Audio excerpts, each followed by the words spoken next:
savez, le CREAI a la volonté également de mobiliser les ressources expertes du territoire. Et on a la chance d'avoir deux experts finalement d'une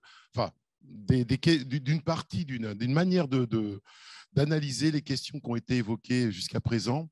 On va mélanger un petit peu la science administrative et l'évolution des politiques publiques et le droit privé pour arriver à mieux qualifier aujourd'hui comment on en est arrivé à définir les personnes sous ce terme de vulnérables ou de fragiles, et tous les mots qui ont pu être utilisés dans l'histoire des politiques sociales pour désigner les personnes, et la manière de les désigner dit aussi beaucoup de choses de la façon dont on va les accompagner et la manière dont on va également prendre en compte ou pas leurs attentes, leurs besoins, leurs désirs.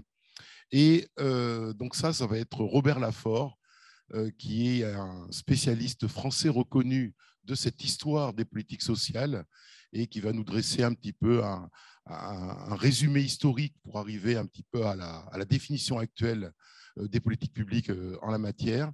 Et ensuite, on va voir Marie Lamarche, qui est enseignante en droit privé, spécialiste des droits de la famille, de la protection des personnes, pour nous donner un état un peu plus juridique aujourd'hui en termes de droit ouvert, existant ou à faire exister demain pour prendre en compte, disons toutes les attentes qu'on peut avoir à l'égard de ces personnes en situation de vulnérabilité, mais dont on attend qu'elles puissent être des authentiques participantes finalement à la vie citoyenne.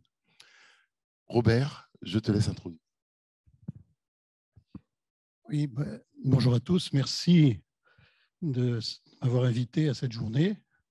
Je le dis à chaque fois parce que c'est vraiment ce que je constate. Ce sont des journées où je ne suis pas certain d'apporter grand-chose aux auditeurs, mais en revanche, j'apprends toujours beaucoup. Alors, je vais procéder de la façon suivante. Dans un premier temps, peut-être me référer un peu à ce qui a été évoqué tout à l'heure pour situer mes propos en disant essentiellement deux choses.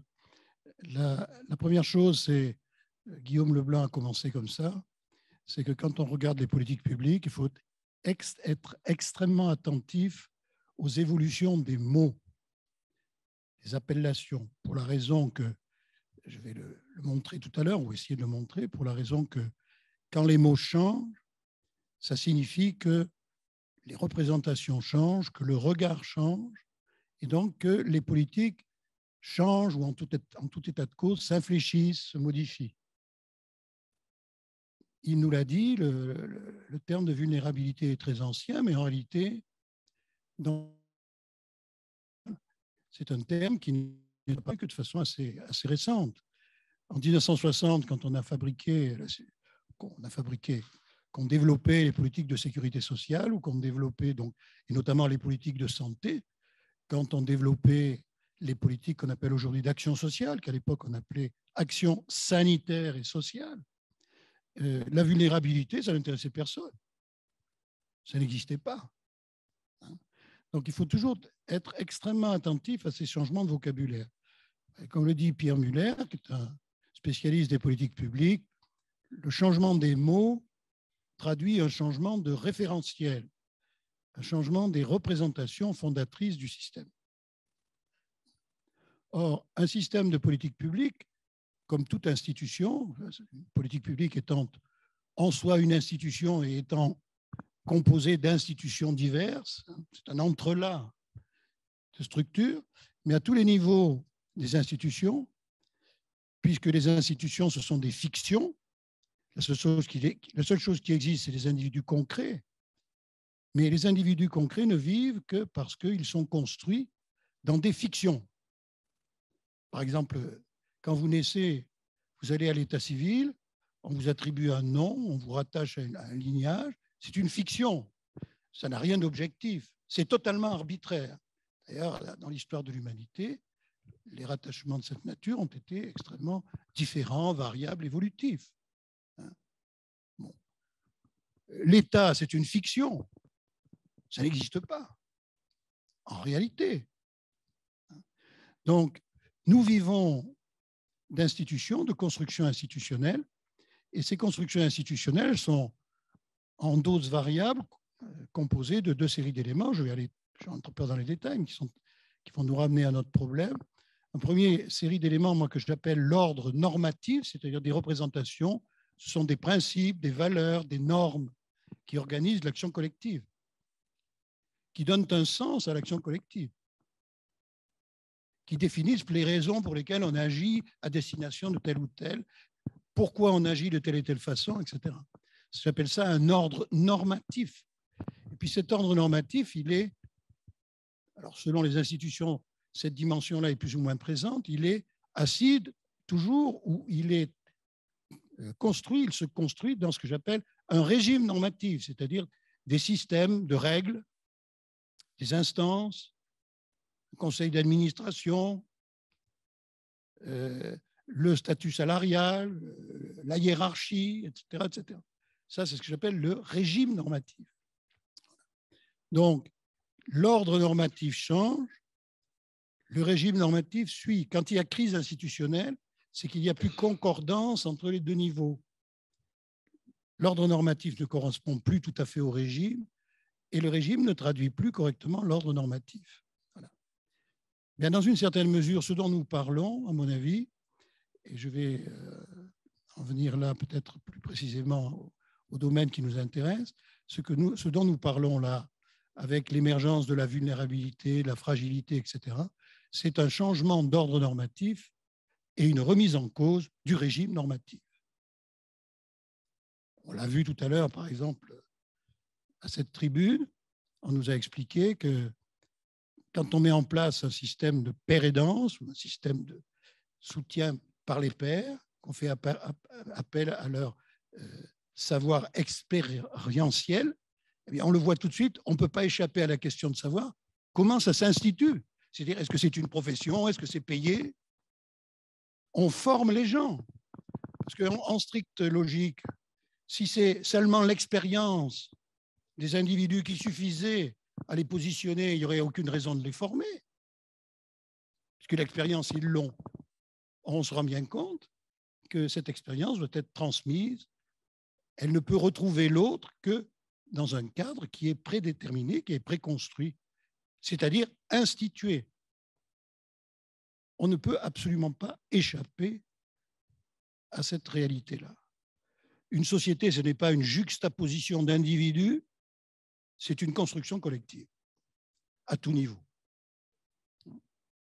Alors, mon point de vue, évidemment, puisque avec l'intervention de Guillaume tout à l'heure, on a plutôt insisté sur l'individu, le sujet, sa fragilité en compte. Le propos de Guillaume s'est terminé avec une mise en cause des institutions, en expliquant que quand la fragilité se traduit par une prise en compte de la vulnérabilité, il y a un phénomène d'institutionnalisation qui se joue là. Donc moi, je vais insister évidemment sur le côté des institutions, des constructions collectives, sans oublier l'individu, puisque je vais terminer sur ce point.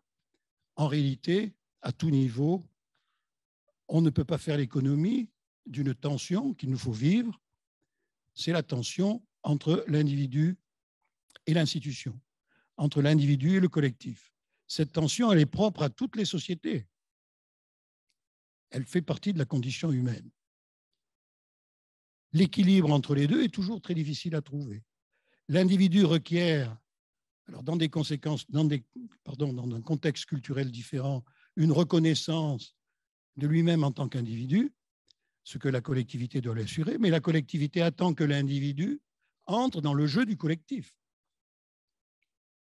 Donc le but inhérent à tout collectif humain, toute société humaine, c'est en quelque sorte de fabriquer des individus avec du collectif et de faire tenir du collectif avec des individus, dans des conditions telles que le collectif ne détruit pas les individus et que dans l'autre sens, les individus ne détruisent pas le collectif. On est dans cette dialectique-là. Alors, ce qui arrive à l'action sociale et plus largement aux politiques, y compris les politiques de santé, mais à cet égard, je vais m'en expliquer dans une minute, je vais faire une petite distinction. Ce qui arrive à ces politiques et qui fait qu'on organise des colloques comme celui-là, qu'on n'aurait pas organisé sur un thème comme ça il y a 30 ans, c'est que les rapports entre l'individu et le collectif sont en profonde recomposition dans les sociétés qui sont les nôtres.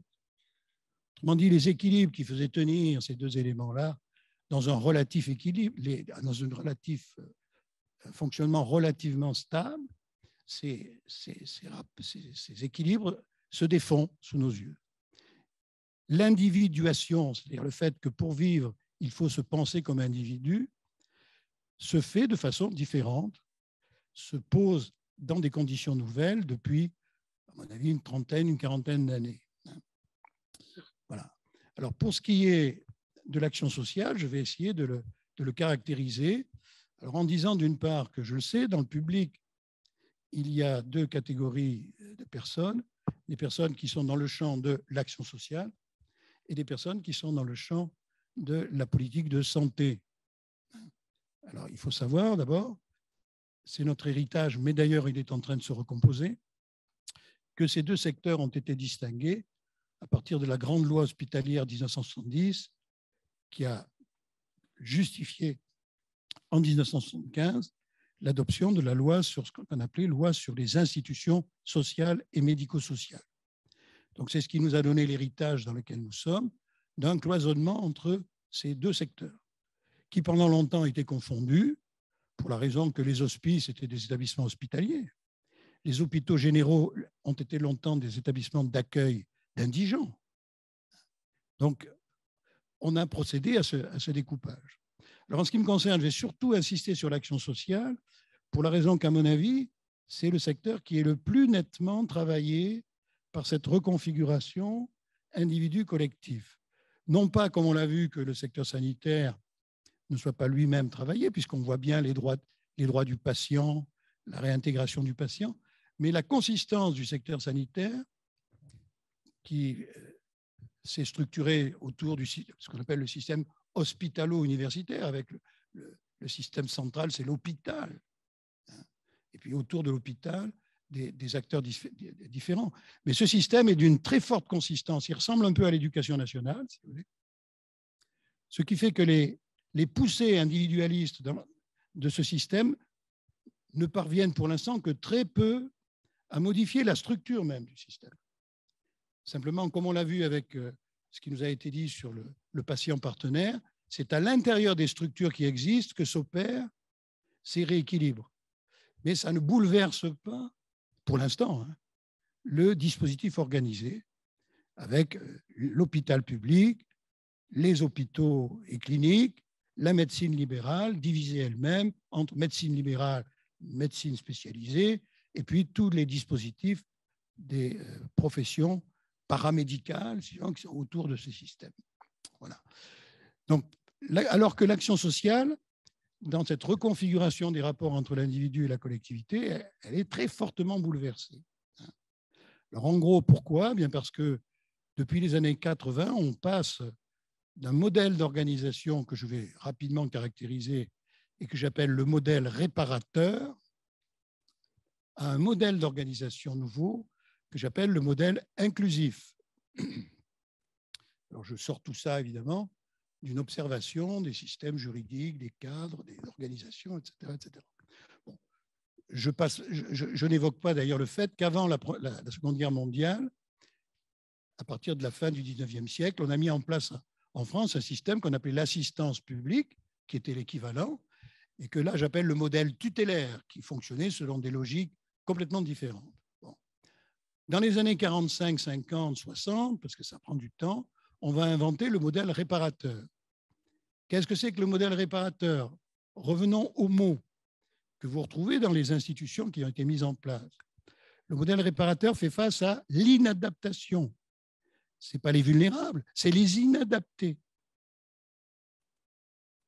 Qu'est-ce qu'un inadapté ? C'est une personne qui ne tient pas les normes sociales des institutions de droit commun. En matière d'école, en matière d'emploi, en matière de logement, etc. Donc ces inadaptés, on va leur proposer ce que j'appelle des statuts réparateurs, c'est-à-dire on va construire des filières spécialisées de prise en charge, avec au bout de chaque filière des établissements et des services spécialisés.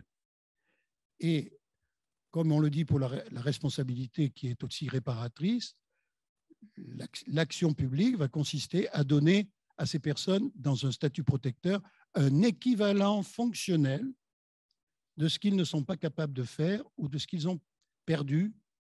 Par exemple, ils n'ont pas un logement, ils ont un hébergement. Ils n'ont pas l'éducation de droit commun, ils ont l'éducation spécialisée. Ils n'ont pas un emploi de droit commun, ils ont le travail protégé. Et on le voit bien, on nous a légué et on a construit tout un dispositif d'établissement et de services qu'on appelle les services sociaux et médico-sociaux, dont, en quelque sorte, l'apogée de cette construction là, se situe avec la grande loi du 30 juin 1975. Il y a des canaux, il y a des systèmes d'orientation, que sont les commissions administratives, où on prend en compte les situations singulières des gens et on les réfère à des structures de prise en charge. Après, dans les années 80, ce modèle va commencer à se défaire. Alors, d'un point de vue purement de constat, il va se défaire du côté social, avec l'émergence de populations, d'ailleurs, qu'on va appeler exclues.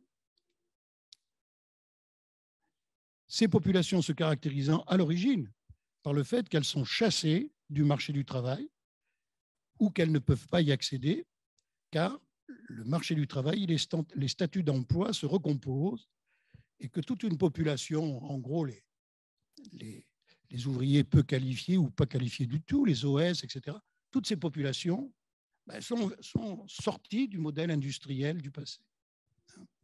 Donc ça constitue un problème. Et ce qui va nous amener, nous Français, à inventer en 1988, avec quelques expériences antérieures, le RMI, revenu minimum d'insertion. On va inventer l'insertion. Le grand apport de l'insertion par rapport au modèle antérieur, c'est qu'il n'est plus possible de réparer les situations qu'on appelle d'exclusion en assignant les personnes à des institutions spécialisées, mais on doit au contraire les engager dans un processus de retour à la normale, qu'on va appeler l'insertion professionnelle, puis constatant que les situations sont complexes, on va appeler ça l'insertion sociale.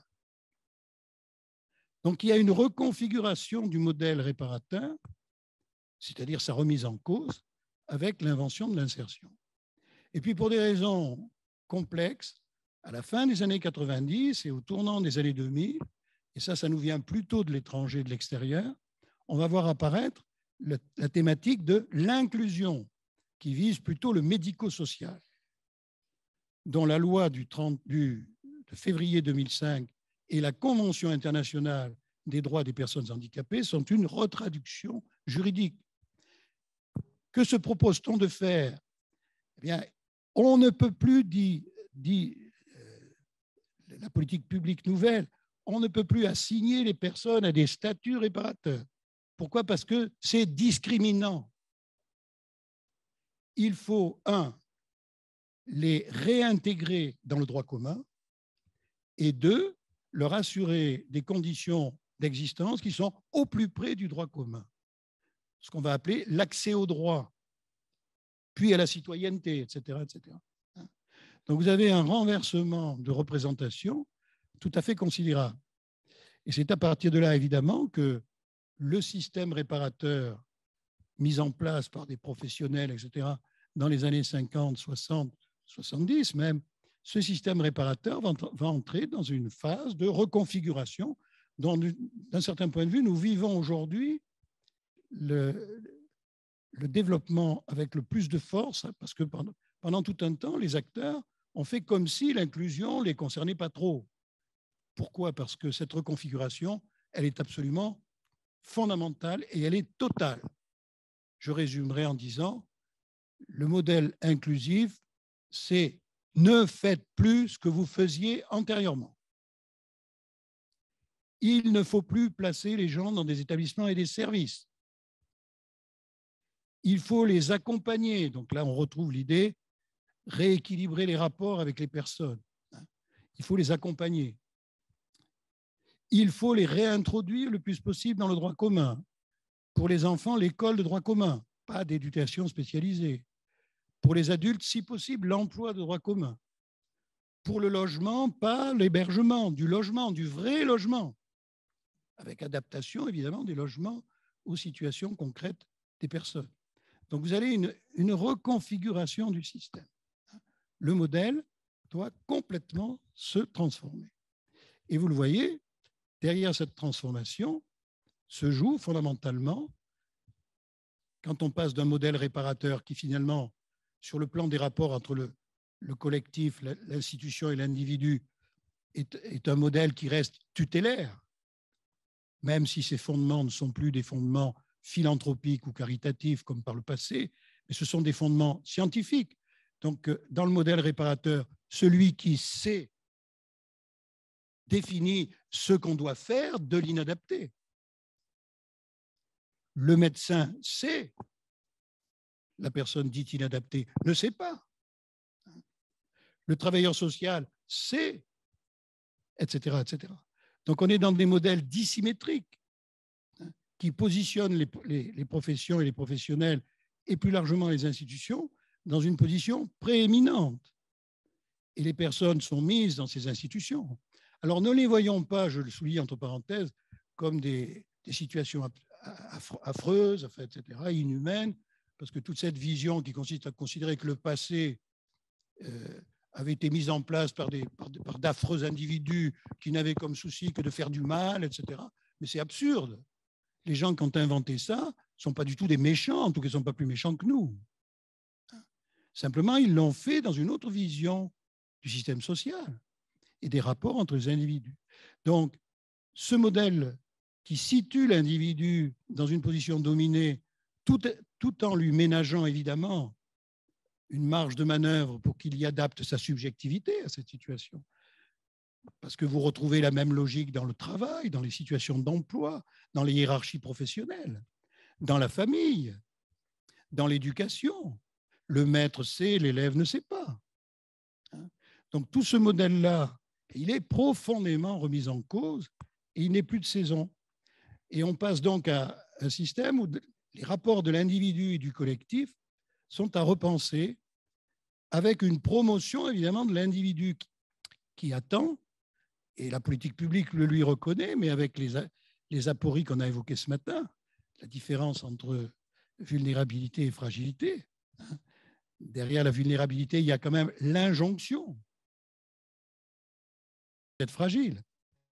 Dans l'inclusion, il y a l'injonction à s'inclure, car de mon point de vue, l'inclusion est une norme qui organise le système social. C'est une règle. Voilà. Donc, derrière tout ça, il y a une reconfiguration des rapports entre les individus et le collectif. Alors, j'en terminerai par là. Eh bien, nous l'avons vu avec les cas qui étaient proposés ce matin, les expériences qui étaient proposées ce matin, et probablement cet après-midi, ça sera constaté à nouveau.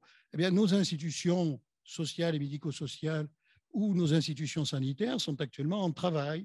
Elles sont entrées dans une espèce de chantier où il s'agit de savoir quelle est la place de l'individu.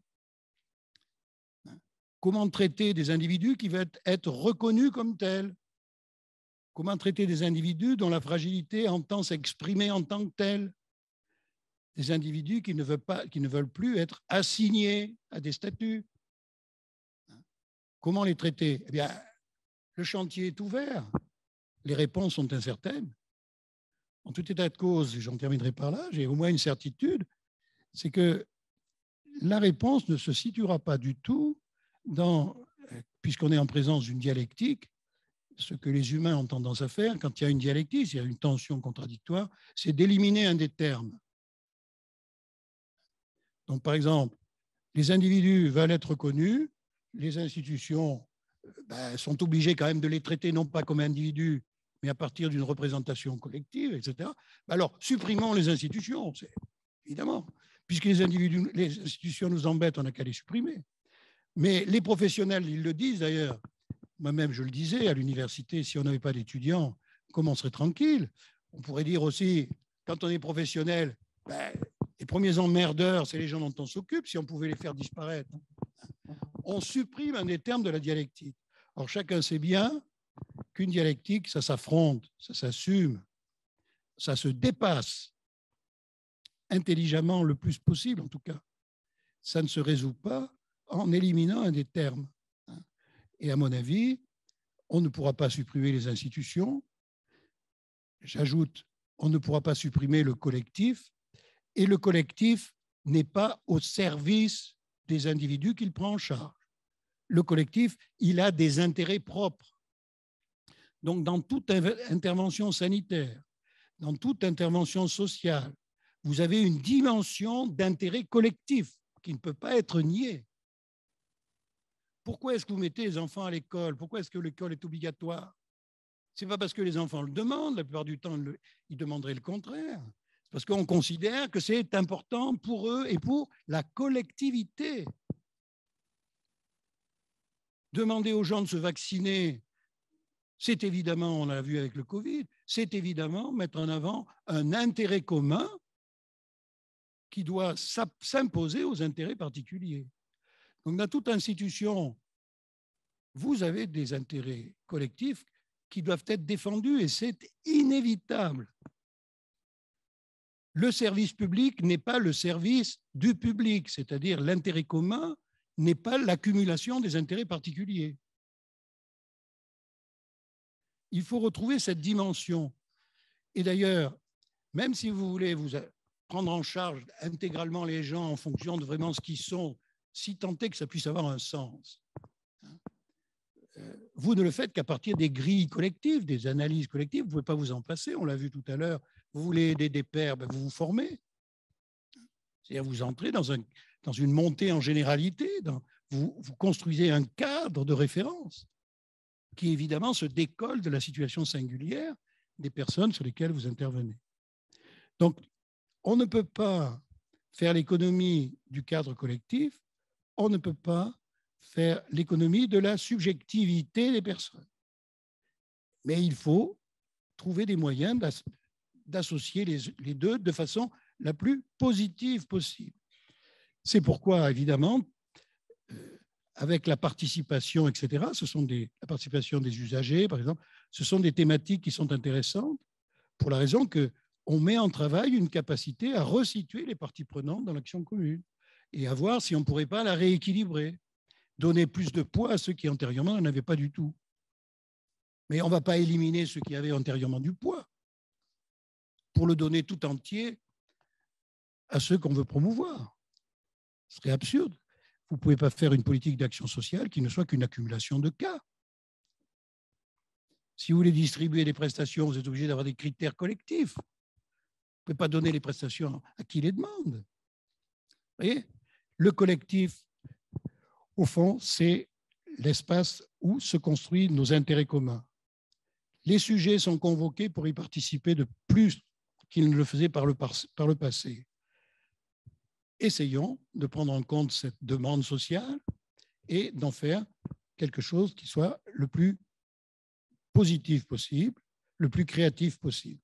Une société en bonne santé, c'est une société où les individus sont pleinement individus et se réalisent comme tels parce qu'ils participent au cadre collectif. Et c'est une société dans laquelle le cadre collectif donne aux individus les moyens d'être des individus. Un des paradoxes d'ailleurs, et je termine là-dessus, qui est tout à fait observable dans l'action sociale comme dans d'autres domaines, c'est que si on fait trop abstraction de la dimension de participation, vous voyez, un des dangers de cette nouvelle configuration, c'est en hypertrophiant la subjectivité des individus, c'est de se heurter à cette contradiction inhérente aussi à tout ça, qu'il faut aussi affronter et dépasser, c'est que paradoxalement, plus vous voulez fabriquer des individus, plus il faut des soutiens collectifs pour le faire. Donc ça, c'est le paradoxe. Je ne peux être un individu que si la société m'en donne les moyens. C'est un paradoxe, mais ce n'est pas une découverte. Dans toutes les sociétés, les individus sont déterminés par le cadre social dans lequel ils sont nés. Voilà. La nouveauté, c'est que nous essayons de reconfigurer un équilibre entre subjectivité et ce que j'appellerais pompeusement, si vous voulez, l'universel, la généralité, comme dirait Rosan Vallon, c'est-à-dire ce qui traduit le fait que nous avons une existence sociale par laquelle et au travers de laquelle chacun d'entre nous acquiert son existence individuelle.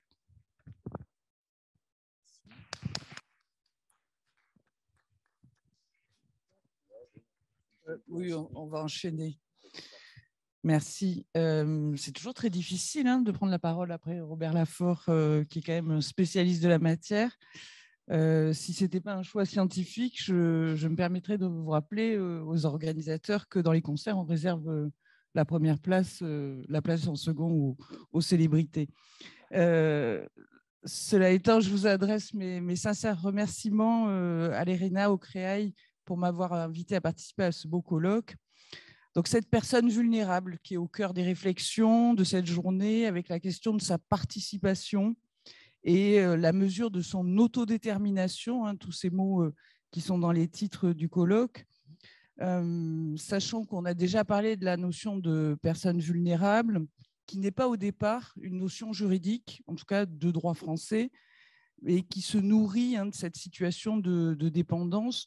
On la voit apparaître en droit français dans les années 2000, avec un certain succès, même si certains auteurs, les juristes notamment du droit privé, n'y voient qu'un standard juridique sans réel contenu. On a parlé à son propos d'une auberge espagnole. On met un peu de tout dans la vulnérabilité, notamment parce que la loi qui protège les majeurs, la loi de 2007 et celle qui l'a précédée, n'utilise pas ce terme de vulnérabilité. En réalité, ça désigne cette potentialité, mais je ne veux pas revenir sur ce qui a été si bien dit avant, cette potentialité à être blessé, ce n'est pas un état, mais c'est plutôt un processus. Et finalement, la dépendance va être à la fois une condition de la vulnérabilité et une conséquence de la qualification de vulnérable. Donc, un facteur de perte d'autonomie. Alors moi, je suis spécialiste de droit civil, donc c'est sous l'angle de cette discipline juridique que je vais vous parler. Et je partirai du Code civil, celui qu'on connaît tous, celui de Napoléon. Je vous rappelle qu'en fait, toute la structure juridique du Code civil est fondée sur la notion de consentement. Elle est fondée sur cette notion de consentement, de volonté de la personne, d'autonomie de la volonté dans les décisions qui vont s'insérer dans un grand cadre juridique de notre vie juridique. Donc, à chaque fois, il va falloir qu'on puisse dire « je veux » pour pouvoir faire fonctionner les choses d'un point de vue juridique. Alors, à partir de ce premier constat, il faut une volonté particulière. Et le Code civil, qui n'a pas changé sur ce point depuis 1804, parle d'une volonté saine, celle qui permet de réellement décider de sa vie juridique, de déterminer son propre intérêt. On revient à ces notions d'intérêt que Robert a abordées. Et on a un article du Code civil qui nous dit qu'il faut être sain d'esprit. Il faut être sain d'esprit pour consentir valablement à un contrat. Et là, tout est dit, tout est résumé. C'est ce vocabulaire qui date de 1804, c'est-à-dire que finalement, il y aurait les sains d'esprit, ceux qui peuvent accéder à la vie juridique, et puis ceux qui ne le sont pas. Il y aurait ceux qui ont un discernement, qui sont capables de discernement, et ceux qui ne le sont pas. Et on aurait cette grande distinction dans la vie juridique. A contrario, si la personne n'est pas en état de manifester sa volonté, si elle est hors d'état de manifester sa volonté, dit le Code, elle ne pourra pas pourvoir seule à ses intérêts parce qu'il y a une raison médicalement constatée, soit de ses facultés mentales, soit de ses facultés corporelles, et elle devra bénéficier d'une mesure de protection. Donc le schéma est très simple. Je peux manifester ma volonté, je ne peux pas. Et si je ne peux pas, je ne vais pas pouvoir pourvoir à mes intérêts et autrui va pourvoir à mes intérêts. Donc, vous voyez qu'ici, il n'est pas question de dépendance ou de vulnérabilité, mais de protection directement à partir de la qualité de l'expression de la volonté. et une protection qui va faire disparaître cette autonomie de la personne dans les décisions qu'elle peut prendre. Et dès lors, elle va être soit assistée, soit représentée. Donc, on met de côté ici la notion de dépendance parce qu'au départ, cette notion de dépendance, elle est plutôt économique et elle renvoie plutôt aux obligations alimentaires et à la solidarité collective. On en revient ici à la condition civile de la personne qui est affaiblie, qui est diminuée, et elle va se retrouver face à deux types de difficultés, des difficultés qui tiennent à sa personne, sa santé, sa liberté, et puis les autres qui sont relatives à ses biens, à sa gestion. Et au départ, eh bien, on a tout mis dans l'incapacité, cette notion initiale d'incapacité, pour celui qu'on appelait quand même l'aliéné. L'aliéné, c'est celui qui est, en latin, c'est celui qui est différent, qui est étranger. Et donc, on va essayer principalement au départ de protéger son patrimoine et au départ essentiellement aussi, non pas dans son propre intérêt, mais dans l'intérêt de sa famille, parce qu'on ne veut pas que l'aliéné disperse son patrimoine, si tant est qu'il en est. Peu à peu, et je rejoins ce qui a été dit par Robert Laffont, peu à peu, la protection de la personne elle-même est devenue un objectif essentiel du législateur, avec cette idée qu'il faut la soigner tout en respectant sa liberté et sa dignité. Le point d'orgue, c'est certainement la loi du 5 mars 2007 qui crée tout un dispositif dans le Code civil de protection de la personne et de préservation d'un maximum de son autonomie. Avec un dispositif qui est quand même assez peu clair, puisqu'on a toute une catégorie d'actes que l'on va appeler les actes strictement personnels, les actes personnels, et des mesures qui vont être graduées pour l'intervention du curateur ou du tuteur selon la gravité de l'altération des facultés mentales, avec des exceptions en cas d'urgence ou de santé publique.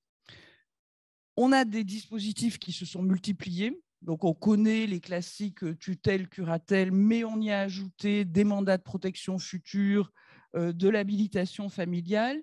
Et surtout, il faut qu'on y ajoute un désengagement total de l'autorité judiciaire pour permettre à la personne de participer, disait-on, en réalité, parce que l'autorité judiciaire, comme le reste du service public, manque de moyens et que donc, il n'y a pas de raison qu'on ne dise pas « allez voir ailleurs, allez et débrouillez-vous entre vous pour régler les questions ».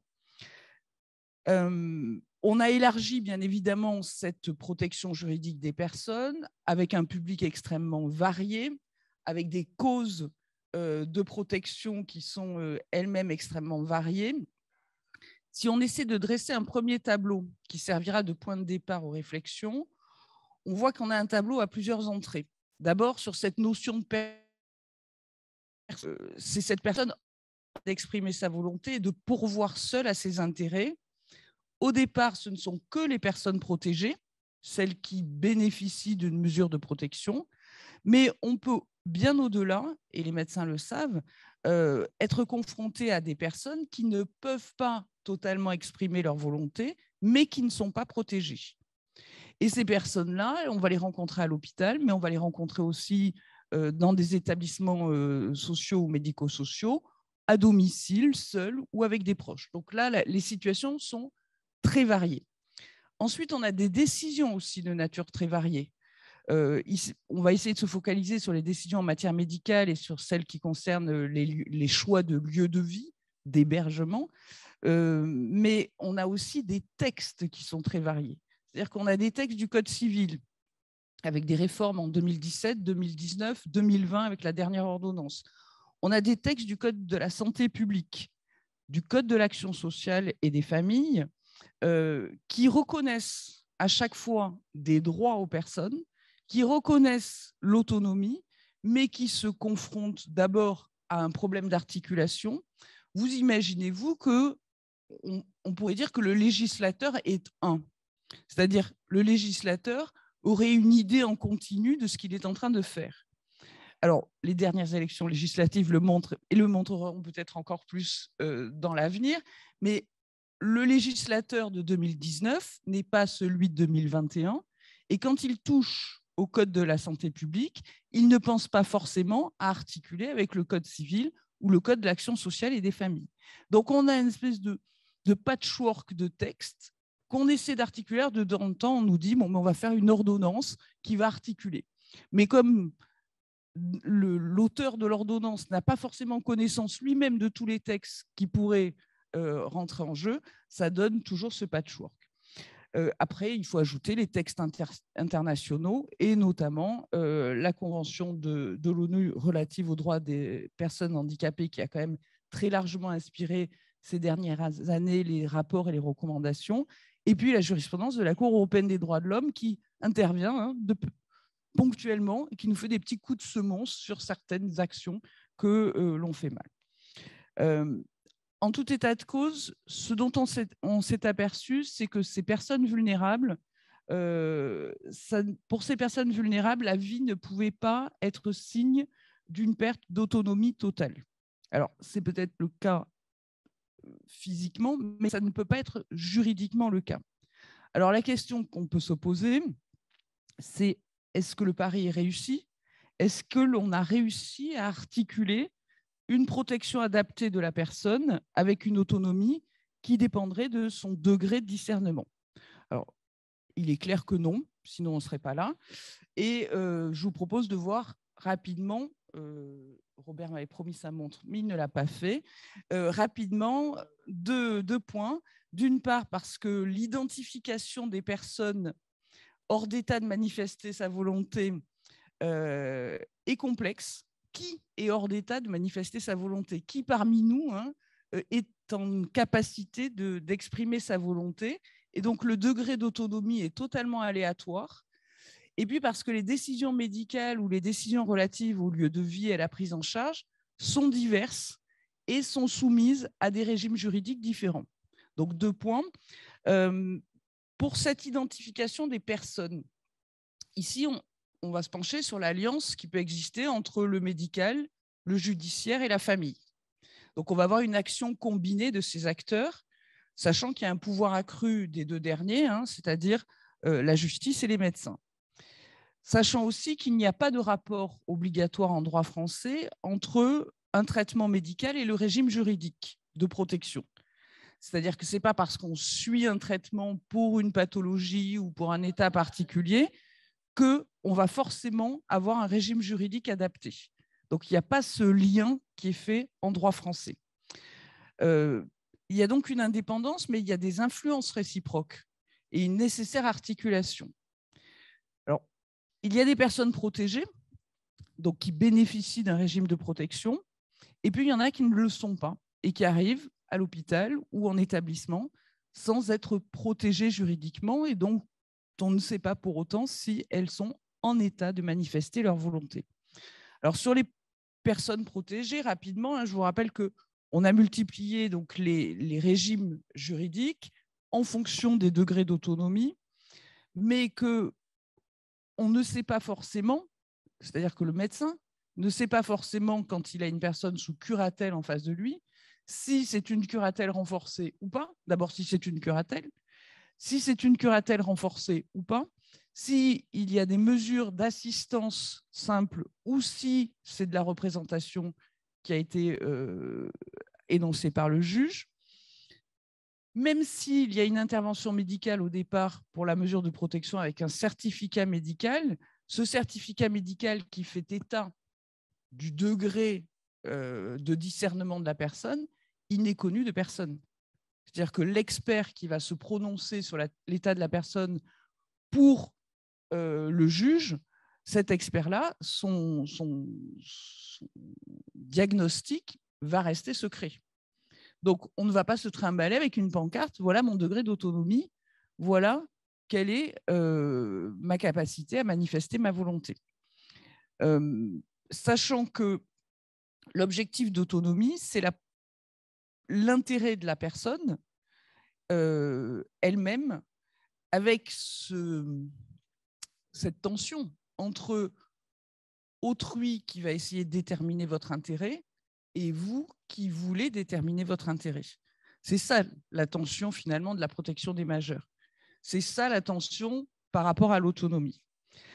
Avec un risque c'est que la volonté de la personne protégée soit ignorée, soit pour les décisions médicales, soit pour les décisions d'accueil en établissement social ou médico-social, alors que le fait qu'une personne soit protégée juridiquement ne constitue pas une présomption du fait qu'elle serait hors d'état de manifester sa volonté.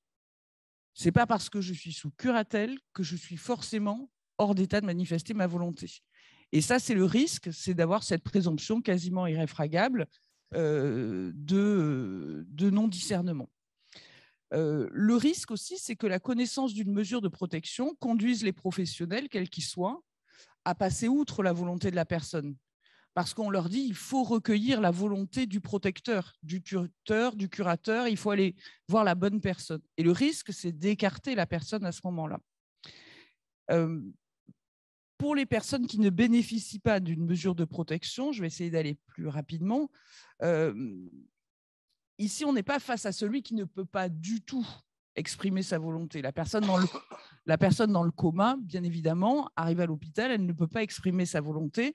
On renvoie ici à l'article 16.3 du Code civil qui prévoit cette situation et qui donne aux médecins la libre décision.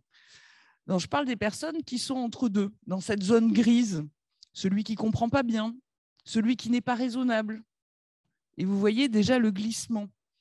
On va dire qu'il est hors d'état de manifester sa volonté, d'exprimer son consentement, parce qu'il est suspect. Il est suspect parce qu'il refuse un traitement. Il est suspect parce qu'il ne perçoit pas son intérêt. Et parfois, il est suspect parce qu'il refuse, on l'a vu beaucoup au comité d'éthique du CHU, il est suspect parce qu'il refuse le traitement. Et là, on va dire, mais ce n'est pas normal. S'il refuse le traitement, c'est parce qu'il n'est pas forcément en pleine possession de tous ses moyens intellectuels. Et donc, à ce moment-là, la tendance, c'est même pour les personnes non protégées, eh bien, la tendance des acteurs du secteur médico et médico-social, c'est de passer outre la décision du patient, de l'avis du patient et de se référer à la famille ou carrément à demander une mesure de protection. Alors, je vais essayer d'aller plus rapidement parce que là, je sens que le temps et le déjeuner arrivent. Je vais essayer de parler rapidement de la diversité des décisions médicales. Et je vais partir de cet article 16.3 du Code civil que je vais appeler le mythe de l'autodétermination en matière médicale. Cet article 16.3, il commence par dire, si vous voulez porter atteinte à l'intégrité physique d'un individu, il faut qu'il y ait une nécessité médicale pour cette personne ou thérapeutique pour autrui. Donc, c'est à titre exceptionnel, il faut un intérêt déterminé. Et cet intérêt, c'est le médecin qui le détermine. Ce n'est pas moi qui vais dire, oui, mon intérêt, c'est de subir telle ablation. C'est le médecin qui va décider de cet intérêt. Que le médecin a déterminé cette nécessité médicale, donc mon intérêt, que je vais adhérer ou pas à cette proposition. C'est ça l'autodétermination en matière médicale, avec une marge de manœuvre finalement qui est quand même assez limitée. Alors, les textes, on a des textes qui sont à la fois du Code civil, je vous ai dit, et à la fois du Code de la santé publique et puis d'autres du Code de l'action sociale et des familles. Et en fait, ces textes, ensuite, vont faire une gradation pour les majeurs protégés et pour leur donner une possibilité d'intervenir dans la décision médicale. Alors, pendant très longtemps, on a eu du mal à faire cette articulation, puisque pour l'essentiel, si je vous le résume, le Code de la santé publique disait, bon, si on est sous tutelle, c'est le tuteur qui décide. Et puis, le Code civil disait, ça dépend des actes, ça dépend s'il est en état de manifester sa volonté ou pas. Donc, il y avait une difficulté. Alors, on a une ordonnance de 2020 qui a essayé d'articuler un peu tout ça avec donc ce régime général de la protection des personnes du Code civil. Ce qu'on a fait, c'est qu'on a essayé de faire primer l'autonomie décisionnaire de la personne en matière sanitaire et médico-sociale pour tout ce qui relève de sa sphère personnelle, sans que pour autant il se voit privé de sa protection. Alors, Aujourd'hui, pour vous résumer les choses, le consentement aux actes médicaux doit émaner de la personne protégée à chaque fois qu'elle peut exprimer sa volonté, sauf pour des actes médicaux particulièrement graves ou invasifs, mais on va mettre ça de côté. C'est par exemple la recherche ou l'utilisation des produits issus du corps humain. Donc ça veut dire quoi? Ça veut dire qu'il faut déterminer au cas par cas, in concreto. On ne peut pas dire il y a une catégorie a priori qui peut décider seule et l'autre qui ne peut pas décider seule. Il faut déterminer au cas par cas si la personne accueillie en établissement, accueillie à l'hôpital, est à même de consentir personnellement. Donc ça veut dire qu'il faut évaluer en fonction de sa situation à chaque moment du processus, c'est-à-dire à chaque moment de son accueil. C'est-à-dire on ne peut pas dire il rentre à l'hôpital un jeudi et jusqu'à la fin, ça sera comme ça. Non, il faut évaluer chaque jour, pour chaque décision, si cette personne est en état de manifester sa volonté ou pas. Je me permets de répéter que généralement, ce sont les familles et les soignants qui passent outre cet avis du malade par habitude ou plus simplement parce que c'est plus rapide et plus efficace. On a clarifié le code de la santé publique et on distingue aujourd'hui, lorsque le protecteur a une mission de représentation, s'il a une mission de représentation, dans ce cas-là, il va participer lui aussi à la décision médicale, généralement en assistant le patient et parfois en autorisant la décision médicale, avec un juge qui va être là qui va intervenir uniquement en cas de désaccord entre la personne protégée et son protecteur. En revanche, on a diminué la protection juridique de toutes les personnes qui ne bénéficient que d'une assistance juridique, c'est-à-dire un accompagnement. Et dans ce cas-là, le patient devient autonome avec l'ordonnance de 2020. Et il peut même, ce patient, ne pas informer, refuser qu'on informe son curateur, par exemple, de sa situation médicale. Donc, il y a un processus d'autonomisation dont, généralement, les professionnels disent ça va quand même être très compliqué à mettre en œuvre. En face de qui je suis, pour quelle décision?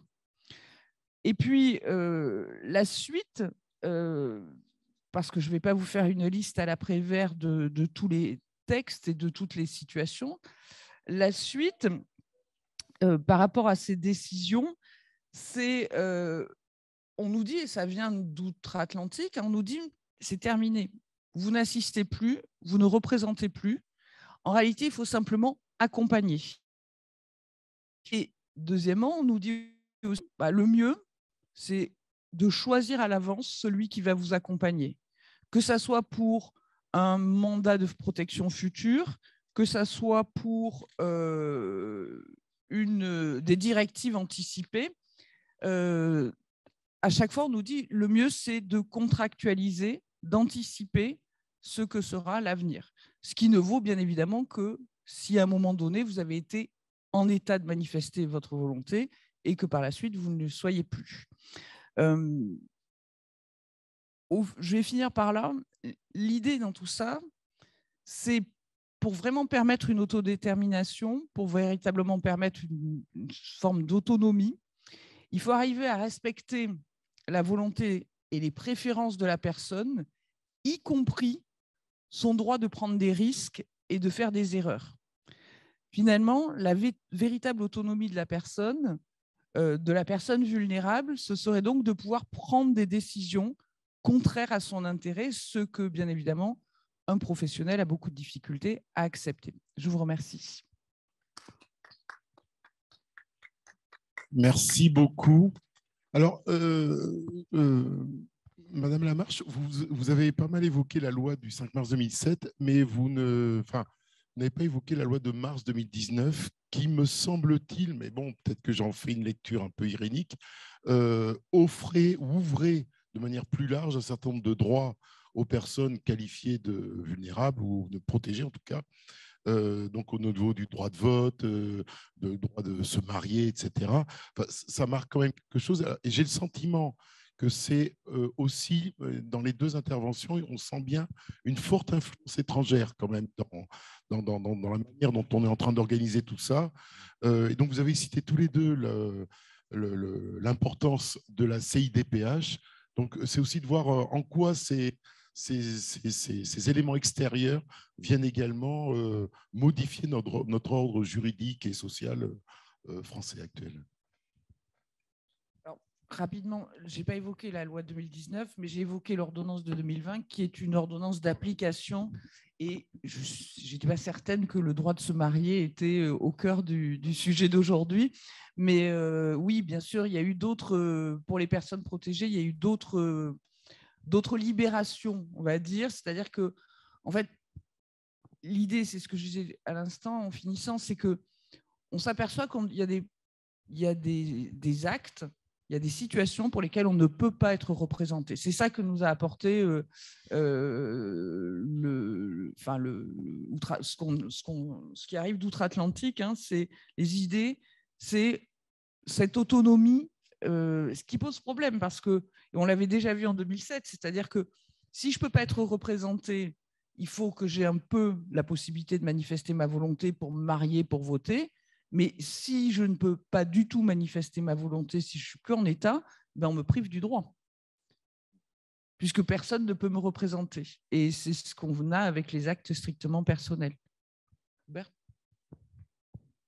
Oui, d'abord, il faut rappeler que le droit international prime le droit national selon la Constitution. À partir du moment où une convention internationale a été ratifiée par la France et qu'elle est appliquée par les autres parties signataires, elle prime le droit national. Donc, on est dans un cadre juridique qui est en profonde recomposition, notamment parce qu'il y a des influences diverses qui viennent de cultures juridiques qui ne sont pas les nôtres, notamment les cultures anglo-saxonnes. Et je dirais globalement, le droit français est plutôt en position défensive, hein, par rapport aux conceptions qui viennent au travers de ces conventions internationales ou de la jurisprudence du Conseil de l'Europe. Alors, cela dit, on reste quand même sur cette espèce de ligne de crête qui est très difficile et je ne pense pas qu'on puisse trouver une solution juridique qui va résoudre la question. On voit bien, les évolutions du droit ou l'état même du droit à chaque instant, c'est de tenter de créer une sorte d'équilibre avec la particularité, c'est que nécessairement, je reviens aux institutions, le droit, il est construit dans une vision universelle, générale. Le droit ne peut pas prendre en compte tous les cas particuliers.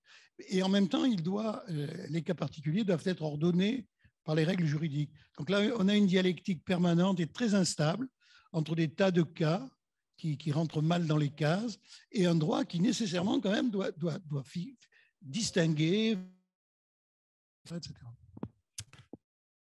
Alors, on a un peu de temps pour le déjeuner, histoire de ne pas perdre trop de temps, mais peut-être y a-t-il une ou deux questions de la salle. Oui.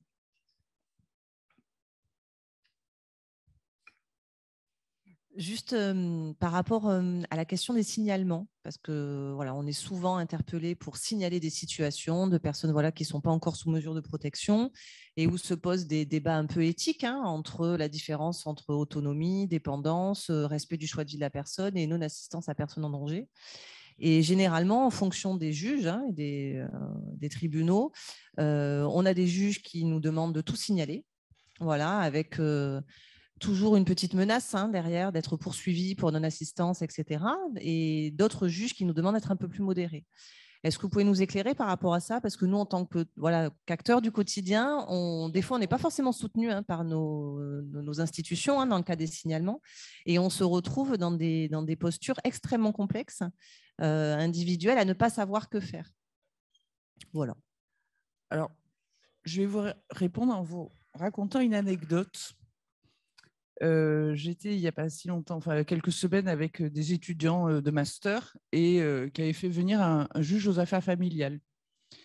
Et le juge aux affaires familiales leur a expliqué que la sécurité juridique, ça n'existait pas. Et qu'en fait, selon la porte à laquelle on frappait au tribunal, la décision allait être différente parce qu'il n'y avait pas de politique juridictionnelle au tribunal.